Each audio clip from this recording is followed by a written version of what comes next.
But Aislinn and Chris are great people, and they do wonderful, wonderful things in the world of Pokemon. And as we go into Viridian City, love this nice little story phase. Love that.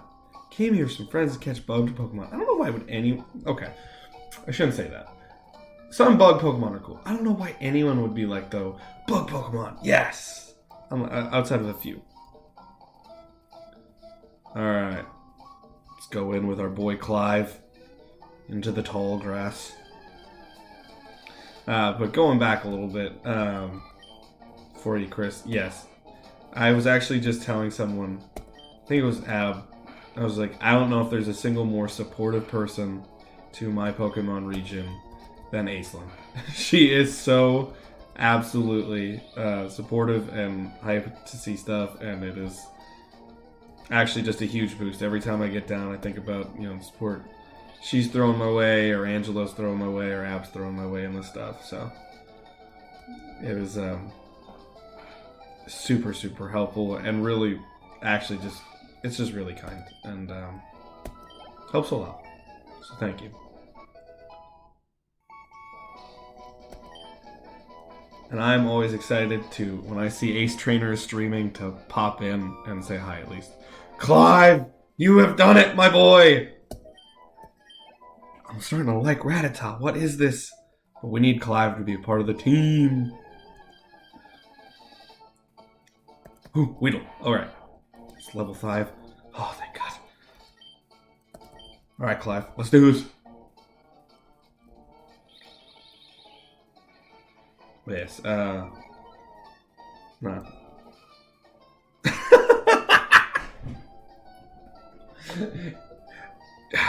I think you joined right after I said this idea. So I got a follower on YouTube who actually was kind of pushing me to start a Discord server, which is why, my Discord server's, brand spanking new, up and running. And they have a, he, she, I don't know them well enough, so I'm just going to say they, works, has done some teamwork on a Pokemon ROM that's based all off of DC and Marvel. And I just had the thought process of, there's like a Z-list level villain in the Batman universe called the Ratcatcher. And it's like the Pied Piper. And, that villain just like has hordes of rats doing a ton of stuff for them. If you saw the newest Suicide Squad movie, they used Ratcatcher. But that's all Batman related characters. Weedle, hairy Pokemon. 7.1 pounds is heavy compared to Caterpie. Often found in forests and grasslands as a sharp, toxic barb of around 2 inches on top of its head. Dang. But I just thought it would be funny for someone to be the Ratcatcher and roll with just Rattata and Raticate.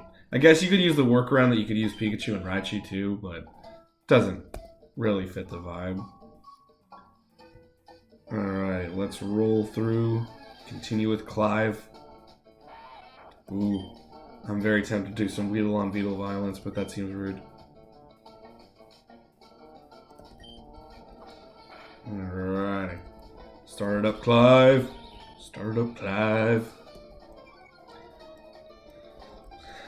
I would be interested to hear the two of you guys' opinions on this, but I am definitely someone who will just circle around Viridian Forest and continually train my Pokemon up non-stop until I can roll into Pewter City and just... I don't have... because I've played this so often, I need to get out of this habit, especially if I'm going to start streaming, to go in because I've played it before, going like, oh, I need this, I need this, I need this. Exactly what you... Yeah. It's just I love... I don't want to roll into Pewter City and get wrecked. Because it's obnoxious, because then you gotta go back and do the same thing anyway, so what's the point? Alrighty. You know what? We're gonna give Beatrix a chance here. Let's go, B. Oh, God, that back sprite's so cool.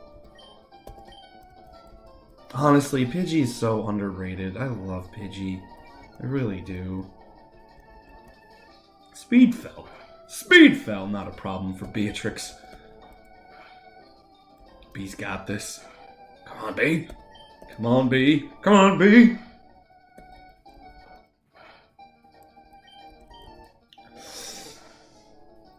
No. Come on, Bee. You got this. You will survive.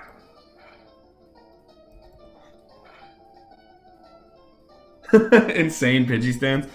Here's my thing. Like, in terms of Route 1 birds, Pidgey's gotta be up there for me. Pidgey's actually not my favorite of the Route 1 birds. My absolute Route 1 bird favorite is 1000% Hoot Hoot because Noctowl is as cool as they come. I think Noctowl, it took everything in my power not to, because I kind of like already developed my Pokedex. When I was doing regionals, I wanted to make a regional Noctowl so much. But at the same time, I didn't want it to just be... I want all the regionals to have like, oh yeah, Noctowl's super cool. So I wanted... I wanted Noctowl to be very much something to, you know...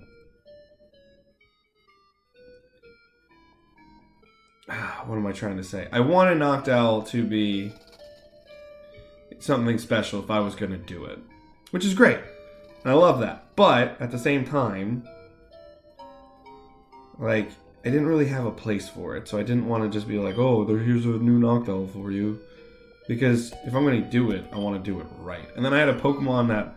Oh, sorry. Accidentally checked Mos Def there. Let's get Mos Def. Mos Def the Caterpie. Let's roll. Rookity. But yeah, I was saying, I wanted Noctowl to matter if I was gonna do it, and I have an idea for it, and I think I can get it into the future. But Rookity, I like Rookity. I think Corviknight is great. I'd put it in Corvisquire. I think is underrated as well. Get him, Mos Def, get him. I don't know if Mos Def was very violent, but you know, this Mos Def can be if it needs to be.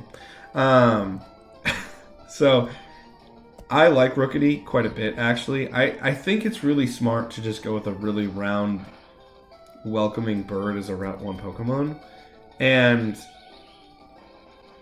I don't know if some of the other Route 1 birds really hit that note very well, and I think Rookity does, though. And you know, I think Rookity, it's kind of, like, in a weird way, Galar should almost, you know, Galar, I guess, if you want to use the correct pronunciation, with the UK basis, is so comfortable to kind of have more of a Gen 1 remake style than Unova, that it would make sense that more Pokemon were 1-for-1s. Rookity is pretty round and base, much like Pidgey is, which I appreciate. But I think it's inviting, which is really important to me in a Route 1 bird's design. In that, dude, nice critical hit, Mos Def. Dude, Weedle. Not cool. Not cute. Not cute. Oh, I forgot to name the Weedle that we just caught. Oh well. Oh well. Did I catch that Weedle? I'm not sure. Oh yeah, I did. Definitely did. But I really think Route 1 birds, one thing that's important is that there's something familiar about it. So as you're going into this world, it's like you're close to home, so you're just taking the first steps into your journey. So it's almost like taking your first field trip in school, or taking, you know, your first real steps towards a new adventure. So it should be familiar and then slowly get unfamiliar and exotic as you go away. I think that's the best way to really handle that. And that's why I think the Route 1 birds should definitely be, you know, kind of inviting and a little bit more on the familiar side. And I think Rookity really hits that well. You know, I want Mos Def to keep getting stuff. Thank you. I appreciate the fact that you think it's a good point. Well, I just... One thing that Aislinn always points out when she... Especially when she's... My least favorite Route 1 bird. Oh my god. I'm not a big... I like Talo, but... or Swellow, but I'm not a huge Talo fan. Starly has grown on me. I can't even think of the Route 1 bird from Gen 5. I'm actually going to Google it right now.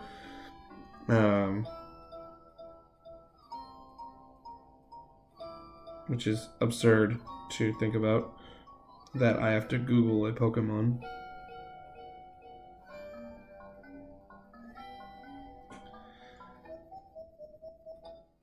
Alrighty. Pidove, yeah. I don't like Pidove very much, frankly.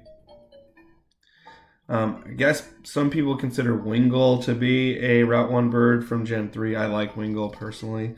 I'm just going through Google quick. And what was Gen 6's Fletchling? I love Fletchling. Fletchling's great. So, yeah, I think by default it's got to be Pidove. Because it's just like... I don't know. Unpheasant is a great idea. I'm just not crazy about the design. And design's super important for me. And I just think there's more that can be done. I think it could have been really cool. I love the idea that they stuck with a pigeon.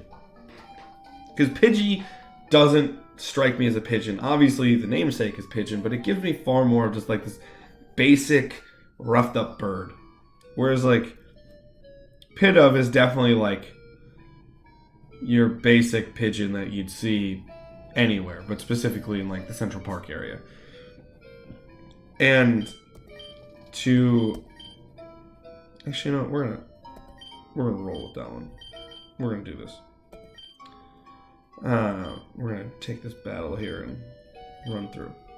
But Pidove is just kind of, it's just kind of basic. Oh yeah, I forgot. You don't need to fight that broski. You gotta fight other people right up here. Come here, bug catcher. Let's destroy. But yeah, Pidove was definitely probably my least favorite because I like Route 1 birds generally, and then it's shocking to me. Maybe it's just because of the way I introduced them. But as I'm going through my own Pokedex that I've made, I did not realize how many bird Pokemon I made. And it helps. It wasn't, the starters that I chose were all based off of, state animals and state birds. So that, immediately gives you 3 off the bat for every line. But definitely it was one where I was shocked at how many bird Pokemon I had made, and I was just like, oh, apparently I really like bird Pokemon. And just Pidove's the only one that doesn't, like, really call to me. Whereas I like Starly. I'm not in love with Staraptor, but I like Staraptor. And then, Talo to Swellow, or Swellow to Talo, whatever way it is. Swellow to Talo. I don't really like Talo's final evolution, but it's just kind of like a more suave looking... It's just a more suave looking, Swellow. So it's just kind of like, okay, or Talo, whatever one. I can't remember the order now. It's crazy to me that I'm talking to you about this, and even though I'm usually so good at immediately remembering those things, can't remember it at all right now. Level 6 for most def. Get that speed, Caterpie. Alright. Yes, we are going to change Pokemon quick. We're going to get B a free level here. Because we need to. We need to. Do the definite cheat of, hey, I sent a Pokemon in. Alright, now get out. Get back into the fight, Bulbasaur. I need you.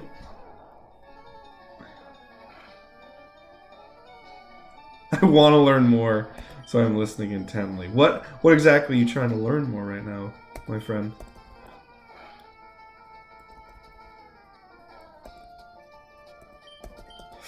Tackle, tackle, tackle, tackle, tackle, tackle, tackle, tackle, tackle, tackle, tackle, tackle.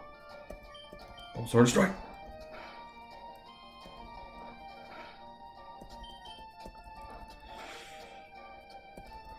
Come on, come on, come on. Let's end it. Let's end it, my friend. Come on, Volby. Got this, broski. Anything I'm ready to teach you. You want to learn anything? I mean, I'm sensing, especially when I talk, the few times I pop in Aisen's stream and talk a little bit. One thing she always points out when